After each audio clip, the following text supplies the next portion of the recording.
ಖುದ್ದು ಪೊಲೀಸ್ ಅವರೇ ರೌಡಿಗಳ ರೀತಿಯಲ್ಲಿ ವರ್ತಿಸಿದ್ದಾರೆ, ಖುದ್ದು ಪೊಲೀಸ್ ಅವರೇ ಹೋಗಿ ರಾಬರಿ ಮಾಡಿದ್ದಾರೆ ಅನ್ನೋಂಥ ಗಂಭೀರ ಆರೋಪ ಕೇಳಿ ಬರ್ತಾ ಇದೆ.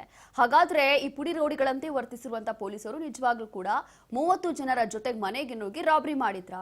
ಏನಾಗಿರ್ಬೋದು ಈ ಘಟನೆಯಲ್ಲಿ? ವರ್ತೂರು ಪೊಲೀಸರ ವಿರುದ್ಧ ಗಂಭೀರವಾದಂತ ಆರೋಪ ಕೇಳಿ ಬರ್ತಾ ಇದೆ. ಈಗ ಮನೆಗೆ ನುಗ್ಗಿ ದರೋಡೆ ಮಾಡಿದ್ದಾರೆ ಎನ್ನುವಂಥದ್ದು ಆರೋಪ ಕೇಳಿ ಬರ್ತಾ ಇದೆ.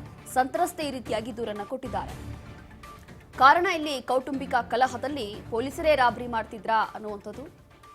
ರೌಡಿಗಳ ರೀತಿಯಲ್ಲೇ 30 ಜನರ ಜೊತೆ ಹೋಗ್ತಾರೆ, ಮನೆಗೆ ನುಗ್ಗಿ ರಾಬರಿ ಮಾಡಿದ್ದಾರಾ ಪೊಲೀಸರು ಅನ್ನುವಂಥ ಪ್ರಶ್ನೆ. ವರ್ತೂರು ಪೊಲೀಸರ ವಿರುದ್ಧ ಗಂಭೀರವಾದಂಥ ಆರೋಪ ಕೇಳಿ ಬರ್ತಾ ಇದೆ. ಮನೆಗೆ ನುಗ್ಗಿ ದರೋಡೆ ನಡೆಸಿದ್ದಾರೆ ಅಂತ ಹೇಳಿ ಸಂತ್ರಸ್ತೆ ದೂರನ್ನ ಕೊಟ್ಟಿದ್ದಾರೆ. ಆಯುಕ್ತರು ಮಾನವ ಹಕ್ಕುಗಳ ಆಯೋಗಕ್ಕೆ ದೂರು ಸಲ್ಲಿಕೆಯಾಗಿದೆ. ಸಂತ್ರಸ್ತೆ ಉಮೇರಾ ಜಾಫರ್ ಎಂಬುವರಿಂದ ದೂರು ಸಲ್ಲಿಕೆಯಾಗಿದೆ. 4 ತಿಂಗಳ ಹಿಂದೆ ಜುನೈದ್ ಹುಮೆ ಕುಲ್ಸುಮ್ ಜೊತೆ ವಿವಾಹ ಆಗಿತ್ತು. ಮದುವೆಯಾಗಿ 4 ತಿಂಗಳಿಗೆ ತವರು ಸೇರಿದಂತ ಕುಲ್ಸುಮ್ ಇಬ್ಬರ ಮನೆಯವರ ನಡುವೆ ಗಲಾಟೆ ಆಗಿತ್ತು. ಅದಾದ ನಂತರ ರಾಜಿ ಸಂಧಾನ ಕೂಡ ಆಗಿತ್ತು. ಆದ್ರೆ ಈ ಪ್ರಕರಣದಲ್ಲಿ ಪೊಲೀಸ್ ಅವರೇ ಖುದ್ದು ಮನೆಗೆ ನುಗ್ಗಿ ರಾಬರಿ ನಡೆಸಿದ್ರು ಅಥವಾ ರೌಡಿಗಳ ರೀತಿಯಲ್ಲಿ ವರ್ತಿಸಿದ್ದಾರಾ ಅನ್ನುವಂಥ ಪ್ರಶ್ನೆ ಹುಟ್ಟುತ್ತಾ ಇದೆ. ಕಾರಣ ಏನು ಅಂತಂದ್ರೆ ಸಂತ್ರಸ್ತೆ ರೀತಿಯಾಗಿ ದೂರನ್ನ ಕೊಟ್ಟಿದ್ದಾರೆ, ಬಹಳ ಗಂಭೀರವಾದಂತ ಆರೋಪ ಮಾಡ್ತಾ ಇದ್ದಾರೆ. ಹಾಗಾಗಿ ಆಯುಕ್ತರು ಮಾನವ ಹಕ್ಕುಗಳ ಆಯೋಗಕ್ಕೆ ಈ ರೀತಿಯಾದಂಥ ದೂರನ್ನ ಸಲ್ಲಿಕೆ ಮಾಡಲಾಗಿದೆ.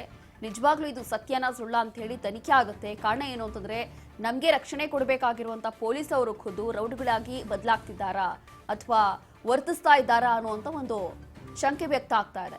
ಇಂಥ ಒಂದು ಆರೋಪಗಳು ಅಥವಾ ಇಂಥ ಪ್ರಕರಣಗಳು ನಡೆದಾಗ, ಇಂಥ ಘಟನೆಗಳು ನಡೆದಾಗ ಅದೆಷ್ಟೋ ಪೊಲೀಸ್ ಅವರ ತಲೆದಂಡ ಆಗೋಗಿದೆ. ಎಷ್ಟೋ ಪೊಲೀಸರನ್ನ ತೆಗೆದು ಸಸ್ಪೆಂಡ್ ಮಾಡಿ ಬಿಸಾಕಿದ್ದಾರೆ. ಇಂಥ ಉದಾಹರಣೆಗಳು ಬಹಳಷ್ಟಿದ್ದಾವೆ. ಇದೀಗ ಮತ್ತೊಮ್ಮೆ ಅಂಥದ್ದೇ ಒಂದು ಘಟನೆ ಬೆಳಕಿಗೆ ಬರ್ತಾ ಇದೆ. ಕಾರಣ ಕೌಟುಂಬಿಕ ಕಲಹ. ಹಾಗಾಗಿ ಕೌಟುಂಬಿಕ ಕಲಹ ನೆಪದಲ್ಲಿ ಅಲ್ಲೇನೋ ಪ್ರಾಬ್ಲಮ್ ಆಗ್ತಿದೆ ಅಥವಾ ಅಲ್ಲಿ ಏನು ಸಮಸ್ಯೆ ಆಗ್ತಾ ಇದೆ ಅದನ್ನ ಸರಿಪಡಿಸಬೇಕು ಅಥವಾ ಮುಂದೆ ಕಾನೂನು ಕ್ರಮ ಹೇಗೆ ತಗೊಳ್ಬೇಕು ಅಂತ ಹೇಳಿ ಯೋಚನೆ ಮಾಡಬೇಕಾಗಿರುವಂಥ ಪೊಲೀಸವರು ಖುದ್ದು ಹೋಗಿ ರೌಡಿಗಳ ರೀತಿಯಲ್ಲಿ ವರ್ತಿಸಿದ್ರಾ, ಅವರೇ ಹೋಗಿ ರಾಬರಿ ಮಾಡಿದ್ರಾ ಅನ್ನುವಂಥ ಪ್ರಶ್ನೆ ಹುಟ್ಟುತ್ತಾ ಇದೆ. ಕೇಸ್ ದಾಖಲಾಗದಿದ್ರೂ ಕೂಡ ಮನೆಗೆ ನುಗ್ಗಿ ಪೊಲೀಸರೇ ರಾಬರಿ ಮಾಡಿದ್ರಾ? ಕೇಸ್ ಆಗಿದೆ ಅಂತ ಹೇಳಿ ಜುನೈದ್ ಮನೆಗೆ ನುಗ್ಗಿದ್ದಾರೆ ಪೊಲೀಸರು. ವರ್ತೂರು ಠಾಣೆಯ ಪಿಎಸ್ಐ ಯೇಸುದಾಸ್ ಮತ್ತು ಪಿಸಿ ಸಂತೋಷ್ ನಾಯ್ಕ್ ವಿರುದ್ಧ ಗಂಭೀರ ಆರೋಪ ಕೇಳಿ ಬರ್ತಾ ಇದೆ. ಕುಲ್ಸುಮ್ ಕುಟುಂಬದ ಜೊತೆ ಮನೆಗೆ ಎಂಟ್ರಿ ಕೊಟ್ಟಿದ್ದಾರೆ. ಕುಲ್ಸುಮ್ ಪೋಷಕರು ಮನೆಗೆ ನುಗ್ಗಿ ರಂಪಾಟ ನಡೆಸಿದ್ರಂತೆ. ಮಗ ಮನೆಯಲ್ಲಿ ಇಲ್ಲ ಅಂತ ಹೇಳಿದ್ರು ಕೂಡ ಲಾಕ್ ಮಾಡಿ ಶೋಧ ಕಾರ್ಯ ಮಾಡಿದ್ದಾರೆ. ಮನೆಯಲ್ಲಿದ್ದಂತಹ 137 ಗ್ರಾಂ ಚಿನ್ನ, 5 ಲಕ್ಷ ನಗದು ತಗೊಂಡೋಗಿದ್ದಾರೆ. ಐಷಾರಾಮಿ ವಾಚ್ಗಳು, 3 ಮೊಬೈಲ್ ಫೋನ್ಗಳು ಕೂಡ ಕಳವಾಗಿದೆ. ಬೈಕ್, ಕಾರು, ಬೆಲೆ ಬಾಳುವಂತಹ ಟಿವಿಯನ್ನು ಕೂಡ ಜಖಂ ಮಾಡಿದ್ದಾರೆ ಅನ್ನುವಂಥ ಆರೋಪ ಕೇಳಿ ಬರ್ತಾ ಇದೆ. ತಪ್ಪಿತಸ್ಥರ ವಿರುದ್ಧ, ಅದು ಅಧಿಕಾರಿಗಳೇ ಇರಲಿ ಯಾರೇ ಇರಲಿ, ಅಂಥವ್ರ ವಿರುದ್ಧ ಕ್ರಮ ಆಗಬೇಕು ಅಂತ ಹೇಳಿ ಈಗ ಆಗ್ರಹ ಕೇಳಿ ಬರ್ತಾ ಇದೆ. ನೋಡಿ, ಖುದ್ದು ಪೊಲೀಸ್ ಅವರ ಕಥೆ ಇದು. ಪೊಲೀಸ್ ಅವರೇ ರೀತಿಯಾಗಿ ಯಾಕೆ ನಡ್ಸ್ಕೊಳ್ತಾ ಇದ್ದಾರೆ ಅನ್ನೋಂಥದ್ದು ಗೊತ್ತಿಲ್ಲ. ಮತ್ತಷ್ಟು ಡೀಟೇಲ್ಸ್ ಕೊಡ್ತಾರೆ ನಮ್ಮ ಪ್ರತಿನಿಧಿ ಅಜಯ್. ಅಜಯ್, ಇಲ್ಲಿ ನಮಗೆ ರಕ್ಷಣೆ ಕೊಡಬೇಕಾಗಿರುವಂತಹ ಪೊಲೀಸ್ ಅವರೇ ಎಲ್ಲೋ ಒಂದು ರೀತಿಯಾಗಿ ರೌಡಿಗಳಾಗ್ತಾ ಇದ್ದಾರೆ ಅಥವಾ ಗುಂಡಾಗಳ ರೀತಿಯಲ್ಲಿ ವರ್ತಿಸ್ತಾ ಇದ್ದಾರೆ ಅನ್ನೋಂಥದ್ದು ಈಗ ಎಲ್ಲೋ ಅನುಮಾನ ವ್ಯಕ್ತ ಆಗ್ತಾ ಇದೆ. ಇನ್ನು ಈ ಪ್ರಕರಣದಲ್ಲಿ ಏನಾಗಿತ್ತು, ಆಕ್ಚುಲಿ ಮ್ಯಾಟರ್ ಏನು ಅಥವಾ ಏನ್ ಗಲಾಟೆ ಆಗಿತ್ತು? ಕುಲ್ಸುಮ್ ಜೊತೆ ಪೊಲೀಸ್ ಅವ್ರು ಬಂದಿದ್ರಾ ಅಥವಾ ಅವ್ರ ಕುಟುಂಬದ ಜೊತೆ ಏನಾದ್ರು ಬಂದಿದ್ರಾ? ಏನಿದು ಘಟನೆ ಅಂತ? ರೋಶ್ನಿ, ಖಂಡಿತ. ಅಂದ್ರೆ ವರ್ತೂರು ಪೊಲೀಸರ ವಿರುದ್ಧವಾಗಿ ಈಗ ಗಂಭೀರವಾದಂತಹ ಆರೋಪಗಳು ಕೂಡ ಕೇಳಿ ಬರ್ತಾ ಇದೆ. ಇಲ್ಲಿ ರಾಬ್ರಿ ಜೊತೆಗೆ ದೌರ್ಜನ್ಯ ಎಸಗಿರುವಂತ ವಿಚಾರಕ್ಕೆ ಸಂಬಂಧಪಟ್ಟಂತೆ ವರ್ತೂರು ಪೊಲೀಸ್ನವರು ಇಲ್ಲಿ ಪ್ರಮುಖವಾಗಿ 4 ತಿಂಗಳ ಹಿಂದೆ ಅಷ್ಟೇ ಜುನೇದ್ ಅಹಮದ್ ಏನಿದ್ದಾರೆ ಹಾಗೂ ಅವರ ಪತ್ನಿ ಕುಲ್ಸುಮ್ ಜೊತೆ ಮದುವೆ ಕೂಡ ಆಗಿರುತ್ತೆ.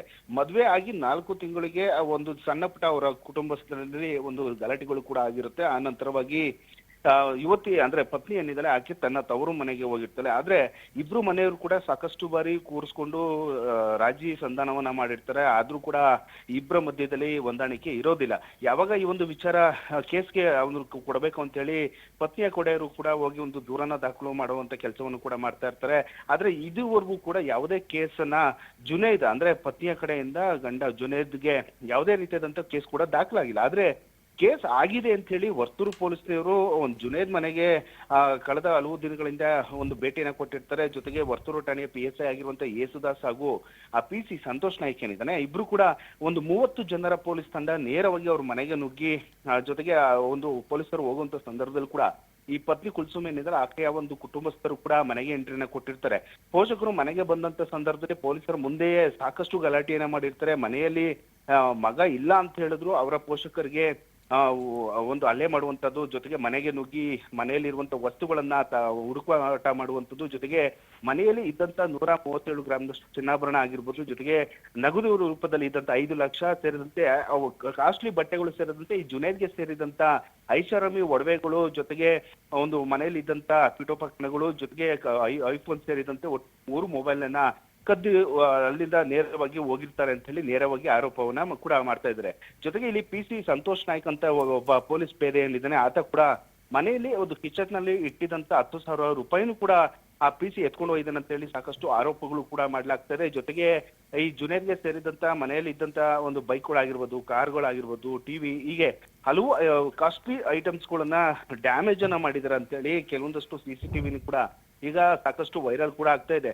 ಇಲ್ಲಿ ಒಂದು ಕಡೆ ತಪ್ಪಿತಸ್ಥ ಅಧಿಕಾರಿಗಳ ವಿರುದ್ಧ ಈ ರೀತಿಯಾಗಿ ಯಾವುದೇ ಕೇಸನ್ನ ದಾಖಲು ಮಾಡದೆ ನೇರವಾಗಿ ನನ್ನ ಮನೆಗೆ ನುಗ್ಗಿ, ಜೊತೆಗೆ ನಮ್ಮ ಪೋಷಕರಿಗೂ ಹಲ್ಲೆ ಮಾಡುವಂತದ್ದು, ಜೊತೆಗೆ ನಾನು ಇಲ್ಲದಂತ ಸಂದರ್ಭದಲ್ಲಿ ಈ ರೀತಿಯಾಗಿ ಮಾಡಿದ್ದಾರೆ ಅಂತ ಹೇಳಿ ಜುನೈದ್ ಅಹಮದ್ ಏನಿದ್ರೆ ನೇರವಾಗಿ ಇದೀಗ ದೂರನ್ನ ಕೊಡುವಂತ ಕೆಲಸವನ್ನ ಮಾಡಿದ್ರೆ. ಕಮಿಷನರ್ ಒಂದು ಆಯುಕ್ತರ ಕಚೇರಿಗೆ ಭೇಟಿಯನ್ನ ನೋಡಿದ್ರು, ಅಲ್ಲೂ ಕೂಡ ಒಂದು ದೂರನ್ನ ಕಳೆದ 27ನೇ ತಾರೀಕು ಅಂದ್ರೆ ಇದೇ ತಿಂಗಳು 27ನೇ ತಾರೀಕು ಒಂದು ದೂರನ್ನ ಕೊಟ್ಟಿದ್ರು. ಅದಾದ ನಂತರವಾಗಿ ಸಾಕಷ್ಟು ಆರೋಪವನ್ನು ಮಾಡ್ತಾ ಇದ್ರೆ ಅದಕ್ಕೆ ಸಂಬಂಧಪಟ್ಟಂತೆ ಕೆಲವೊಂದಷ್ಟು ವಿಡಿಯೋ ಸಾಕ್ಷಿಗಳನ್ನು ಕೂಡ ಮಾಡಿರುವಂತದ್ದು. ಅದೇ ರೀತಿಯಾಗಿ ವುಮೆನ್ ರೈಟ್ಸ್ ಆಫೀಸ್ಗೂ ಕೂಡ ಭೇಟಿಯನ್ನು ಕೊಟ್ಟು ಅಲ್ಲಿ ಆ ಒಂದು ದೂರನ್ನ ದಾಖಲಿಸಿದ್ರು. ಈ ರೀತಿಯಾಗಿ ಯಾವುದೇ ಕೇಸನ್ನ ದಾಖಲು ಮಾಡಿ ನನ್ನ ಮೇಲೆ ಈ ರೀತಿಯಾಗಿ ಹಲ್ಲೆ ಮಾಡುವಂತದ್ದು, ಜೊತೆಗೆ ಮನೆಯಲ್ಲಿದ್ದಂತ ವಸ್ತುಗಳನ್ನ ಕತ್ಕೊಂಡು ಹೋಗಿದ್ದಾರೆ, ನಗದು ಸೇರಿದಂತೆ ಚಿನ್ನಾಭರಣವನ್ನ ಕತ್ಕೊಂಡು ಹೋಗಿದ್ದಾರೆ. ಇಲ್ಲಿ ಈ ಒಂದು ತಪ್ಪಿತಸ್ಥ ಅಧಿಕಾರಿ ಒಂದು ವಿರುದ್ಧವಾಗಿ ಕ್ರಮವನ್ನು ಕೈಗೊಳ್ಳಬೇಕು ಅಂತೇಳಿ ಮನವಿ ಮಾಡುವಂತ ಕೆಲಸವನ್ನು ಕೂಡ ಇಲ್ಲಿ ಜುನೇದ್ ಅಹಮದ್ ಕೂಡ ಮಾಡಿದ್ದಾರೆ. ಜೊತೆಗೆ CCTVನ ಆಧರಿಸಿ ಹಿರಿಯ ಅಧಿಕಾರಿಗಳು ಯಾವ ಒಂದು ಕ್ರಮವನ್ನು ಕೈಗೊಳ್ತಾರೆ ಅನ್ನೋದು ಕೂಡ ಈಗ ಕಾದ್ ನೋಡ್ಬೇಕಾಗಿದೆ. Roshni. Yes, thank you Ajay, ನಿಮ್ಮೆಲ್ಲ ಡೀಟೇಲ್ಸ್ಗಾಗಿ.